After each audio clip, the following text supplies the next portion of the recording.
악취가 진동을 합니다.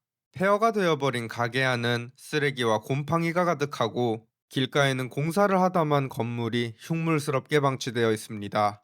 영업난으로 굳게 닫힌 유스텔 유리창에는 각종 고지서들이 붙어 있지만 이미 빛이 바른 지 오래.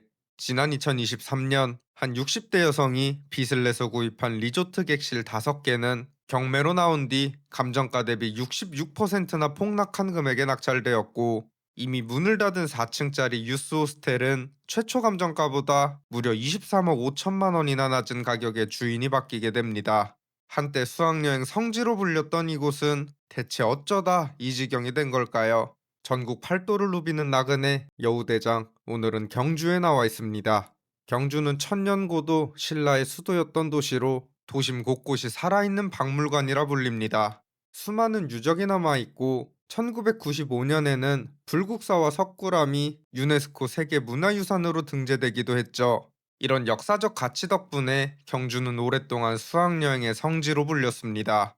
1970년대부터 2000년대 초반까지 30년 넘게 전국의 학생들이 몰려드는 수학여행의 메카였고, 연간 수백만 명이 찾는 대한민국 최고의 관광도시였습니다. 그 당시 인기가 얼마나 대단했는지 서울역에서 불국사역까지 운행하는 전세열차가 따로 있었을 정도였으니까요. 이런 인기에 힘입어 경주에는 수많은 숙소와 수련원, 가게들이 들어섰고, 낮이고 밤이고 학생들의 웃음소리가 끊이질 않았죠. 그러나 그때 그 시절 아련했던 추억들은 이제 서서히 역사 속으로 사라져가고 있습니다. 이곳은 불국사 맞은편에 자리 잡은 거대한 관광지구 상권입니다.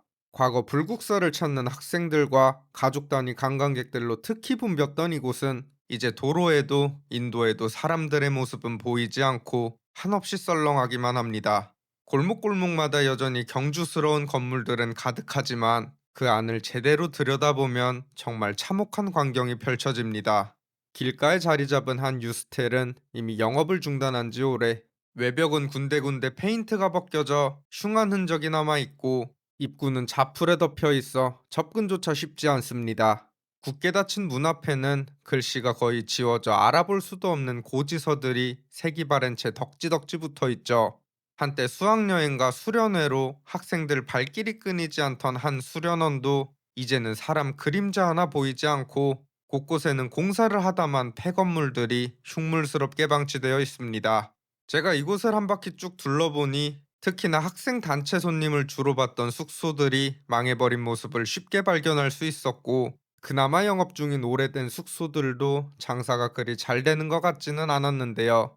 저도 여기까지 온 김에 옛 추억을 떠올리며 영업 중인 한 유스 호스텔에 직접 돈을 내고 들어가 봤습니다. 카운터에 계신 한 어르신께 열쇠를 받고 방에 들어서자마자 그 옛날 추억의 모습을 만나볼 수 있었습니다. 이 정도 크기 방에 친구들 한 6명 정도 모여서 바닥에 이불 깔고 자던 그 기억이 나는데, 물론 오래된 방 특유의 냄새와 오래된 시설들이 보이긴 했지만 저는 개인적으로 나쁘지는 않았습니다. 하지만 깔끔한 호텔과 감성 숙소에 익숙한 요즘 젊은 세대들에게 이런 숙소는 이제 선택받기 어려운 게 현실이죠. 이 방 가격은 평일 주말 상관없이 1박에 5만 원. 그래도 묵는 손님이 많지 않은지 빈 방이 꽤 많아 보였습니다. 그나마 이곳은 그럭저럭 운영이라도 되는 것 같지만 이 주변에는 이미 문을 닫아버린 숙소가 가득했죠. 이런 위기는 숙소뿐만 아니라 상가들도 마찬가지입니다. 요즘은 이 불국사 맞은편 상권을 일명 분리단길이라고 부르는데, 상권 안쪽 상가들은 정말 심각한 모습을 하고 있습니다.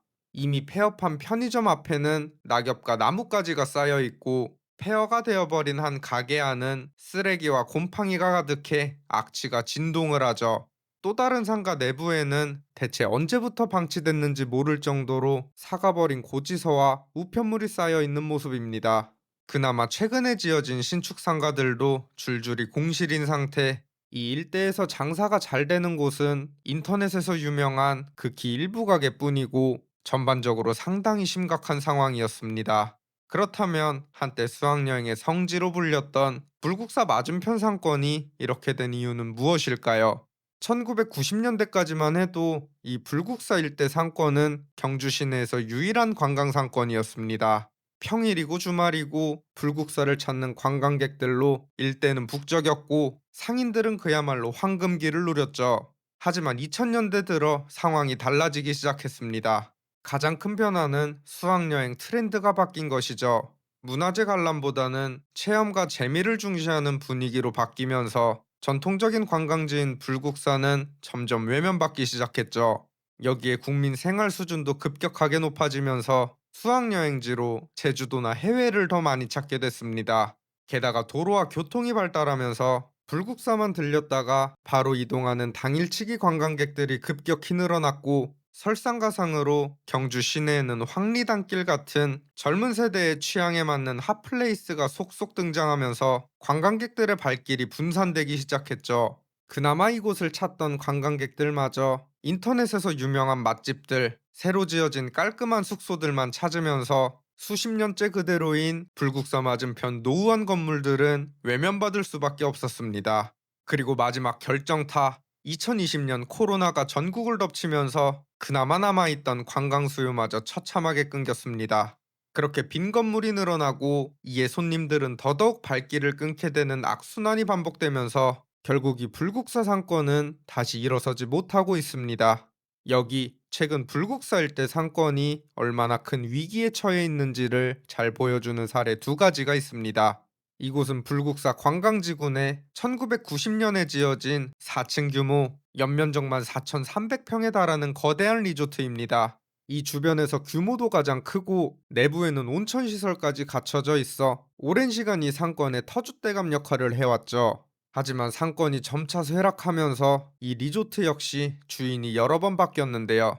지난 2023년 한 60대 여성은 해당 리조트 내 9평 남짓한 작은 객실 5개를 약 6천만 원을 빌려 구입하게 됩니다.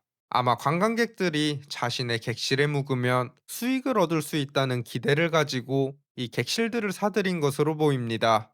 그런데 이 60대 여성이 이 리조트 등기부등본에 이름을 올린 지 고작 1년 만에 빚을 감당하지 못하게 되면서 해당 객실들은 경매에 붙여지게 됩니다. 당시 객실 내부는 개보수 공사로 인해 벽지나 타일이 뜯겨진 상태로 확인이 되는데 자금난으로 끝내 공사를 마무리하지 못한 것으로 보이죠. 그렇게 2024년 처음으로 진행된 해당 경매 사건에서 해당 각 호실의 감정가는 1,700만 원으로 책정됐지만 이후 3번의 유찰 끝에 감정가 대비 70% 가까이 폭락한 580만 원 정도에 각각 낙찰되고 맙니다.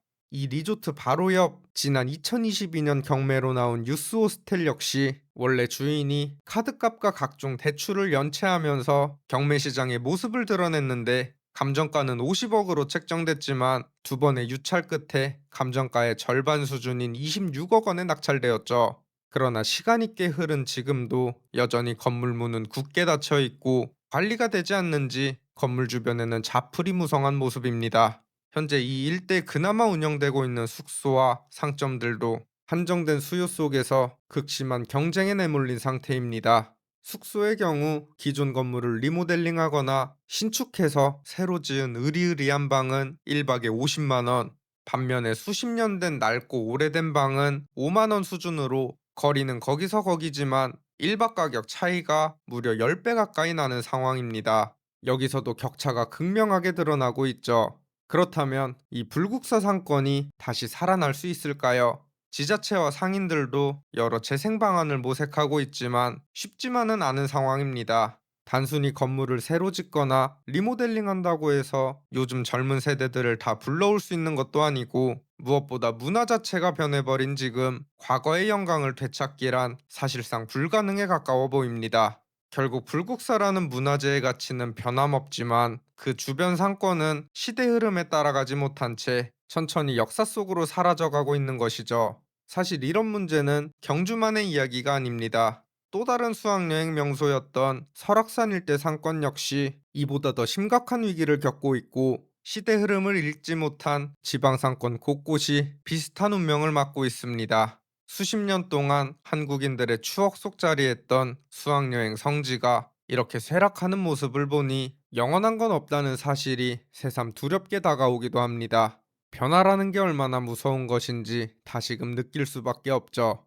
앞으로 이 상권들이 변화를 통해 살아남을 수 있을까요? 아니면 완전히 역사의 뒤안길로 사라지고 말까요? 구독과 좋아요, 알림 설정은 영상 제작에 큰 힘이 됩니다. 지금까지 여우대장이었습니다. 감사합니다.